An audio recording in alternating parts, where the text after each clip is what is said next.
Kanhangad Avikkara Meenappees road പ്രദേശവാസികൾ സമരമുഖത്തേക്ക്. റോഡിന്റെ ശോചനീയാവസ്ഥയ്ക്ക് പരിഹാരം കാണാത്തതിൽ പ്രതിഷേധം ശക്തമാക്കാൻ ഒരുങ്ങുകയാണ് പ്രദേശവാസികൾ.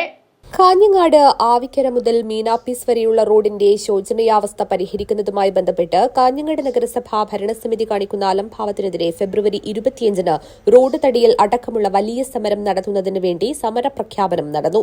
കാഞ്ഞങ്ങാട് നഗരസഭ 1, 2, 43 വാർഡ് കൌൺസിലർമാർ അടക്കം പങ്കെടുത്ത സമരപ്രഖ്യാപനത്തിൽ വൻ ജനക്കൂട്ടം തടിച്ചുകൂടി. വരും ദിവസങ്ങളിൽ വലിയ രീതിയിലുള്ള സമരം മുനിസിപ്പൽ അധികാരികൾ നേരിടേണ്ടി വരുമെന്ന് യോഗം മുന്നറിയിപ്പ് നൽകി.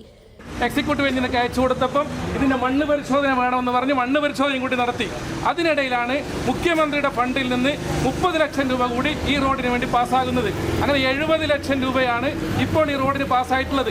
ആ 70 ലക്ഷത്തിന്റെ എസ്റ്റിമേറ്റ് ആക്കാൻ കാലതാമസം ഉദ്യോഗസ്ഥന്മാർക്കിടയിലും അതുപോലെ തന്നെ ഭരണസമിതിക്കിടയിലുള്ള കാലതാമസമാണ് ഇത് ഇത്രയും പോയിക്കൊണ്ടിരിക്കുന്നത്, ഇത്രയും സമയം വൈകിക്കൊണ്ടിരിക്കുന്നത്.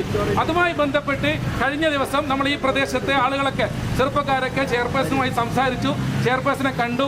അങ്ങനെ അവസാനം അവർ തീരുമാനിച്ചു 70 ലക്ഷത്തിന്റെ എസ്റ്റിമേറ്റ് ആക്കാൻ. കൌൺസിലർമാരായ കെ ജാഫർ, അസ്മ മംഗുൽ, അനീസ, ഹംസ എന്നിവരും K Badaruddin, P Muhammad Kunhi, MP Jafar, CK Rahmatullah, Vinod Avikkara, Yunus Vadakaramukku, KB Kutty Haji, Salam CB, KT Abdul Rahman, Haneefa Kuwait, Salam P, Moideen Kunhi, Ilyas Vadakaramukku എന്നിവർ സംസാരിച്ചു.